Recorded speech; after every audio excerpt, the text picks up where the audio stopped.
ఇప్పుడు చంద్రబాబు గారు గాని, రేవంత్ రెడ్డి గారు గాని ఒక కాన్సెప్ట్‌ని తెర మీదకి తీసుకొచ్చారు పాలిటిక్స్‌లో. అప్పుడు 99లో చంద్రబాబు గారు ఎలా అధికారంలోకెళ్లారు? అప్పటికి హైటెక్ సిటీకి సంబంధించినటువంటిది ఎల్&టీకి ఇచ్చారు. ఆ 2 ఇవి కట్టారు అప్పటికి. ఇంకా పూర్తి కాలేదు. అండర్ కన్‌స్ట్రక్షన్‌లో ఉన్నాయి. దాంతో పాటు ఆ మ్యాప్ అంతా చూపెట్టారు. ఫైనాన్స్ సిటీ, హైటెక్ సిటీ ఇవన్నీ. రింగ్ రోడ్ ఇవన్నీ. మ ఎయిర్‌పోర్ట్ ఇవన్నీ.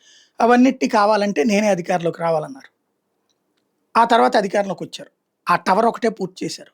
ఆ తర్వాత శంషాబాద్ ఎయిర్‌పోర్ట్ అయినా, హైటెక్ సిటీ అయినా, inner ring road, outer ring road అది ఓఆర్ఆర్ ఇవన్నీ గూడా రాజశేఖర రెడ్డి టైంలో పూర్తయి తర్వాతన రోసియా కంటిన్యూ చేసుకొచ్చారు.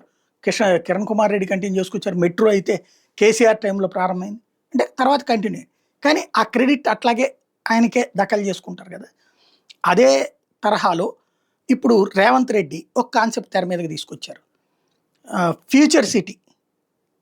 అంటే 95 నుంచి 2004 దాకా చంద్రబాబు గారు ఉండటానికి కారణమైంది. అవే అట్లా జరుగుద్దని. ఇప్పుడు అట్లాగే ఫ్యూచర్ సిటీ అని నేను స్టార్ట్ చేశాను. ఇది పూర్తవ్వాలంటే మచిలీపట్నం దాకా గ్రీన్ ఫీల్డ్ హైవే అవుతది. పూర్తవ్వాలంటే నేను అధికారంలో ఉండాలి. నాకు 10 ఏళ్ళు అధికారం ఇవ్వండి. అంటే ఇప్పుడున్న 5 ఏళ్ళు కాకుండా ఇంకో 10 ఏళ్ళు ఇవ్వండి. ఇక్కడ ఎట్లయితే 15 ఏళ్ల పాలన అంటున్నారో అట్లా అన్నమాట. ఇక్కడేంటి ఆంధ్రాలో ఇప్పుడు అమరావతి మొత్తం గబగబా కట్టేసేస్తే గనక సమస్య. మళ్ళీ పబ్లిక్‌కి పెద్దగా సీరియస్‌గా తీసుకోరు. అదే గనక అండర్ కన్‌స్ట్రక్షన్‌లో ఉంటే చూస్తారు. అందులో జగన్ క్రిందటిసారి అమరావతి ఆపేసాడు కాబట్టి, ఈ దఫా జగన్ వస్తే అమరావతి ఆగిపోతుందన్న భయంతో ఆపేయాలి. రాజధాని ఒక గొప్పగా తయారవ్వాలంటే బాబు గారు వాళ్ళని 2047 దాకా కడతానే ఉంటారు.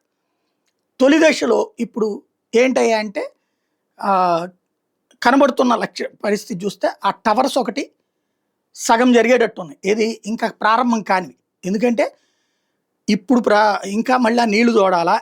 ఇప్పుడు ఈ వర్షాకాలం ఇదంతా అయిపోయాక ఆ నీళ్లు తోడేసి మళ్ళీ దాన్నంతా సెటరైట్ చేసి చేసుకుంటూ వెళ్తే ఆ పునాదులది సెటరైట్ చేస్తే మే నాటికి అది ఆ తర్వాత 40 అంతస్తుల, 50 అంతస్తుల, 60 అంతస్తులు అనేటటువంటిది రాబోయే 2, 3 ఏళ్లలో పూర్తి చేస్తే ఇప్పుడు ఇది 25 కాబట్టి 26లో ప్రారంభిస్తే 28, 29 నాటికి అప్పుడు ఎట్లయితే కొన్ని బిల్డింగులు కట్టి సున్నాలు కాకుండా ఇది పావు కన్‌స్ట్రక్షన్ ఇంకా మిగిలి ఉన్నది కదా!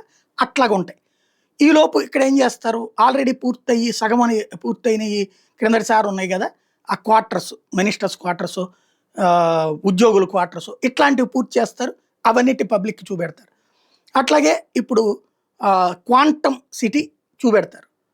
రేపు రాబోయేటటువంటి రోజుల్లో ఇంకొక కొత్త కాన్సెప్ట్ ఏంటంటే ప్రభుత్వం, కేంద్ర ప్రభుత్వ, రాష్ట్ర ప్రభుత్వ కార్యాలయాలని అక్కడ కడతారు. అవి కన్‌స్ట్రక్షన్ బిగిన్ చేస్తారు.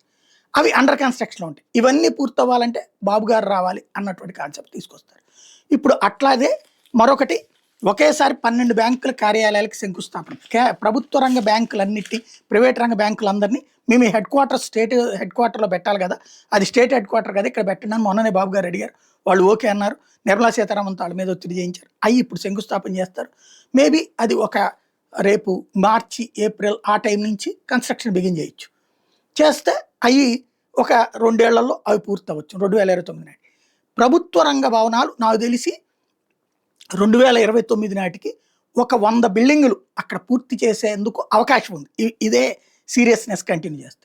100 బిల్డింగులు చేశాక ఇదిగో చూసారా 100 బిల్డింగులు వచ్చినాయి. ఇంత అభివృద్ధి జరిగింది. మళ్ళీ నెక్స్ట్ మేము కంటిన్యూ అయితే అమరావతి ఇప్పుడు హైటెక్ సిటీ లాగా, బెంగుళూరు లాగా తయారైపోతుంది. అందులో క్వాంటమ్ పెడుతున్నాం కదా! ఇక రాబోయే రోజుల్లో అన్నటువంటి రూట్‌లో వెళ్ళేటటువంటి ప్రయత్నం జరుగుతుంది.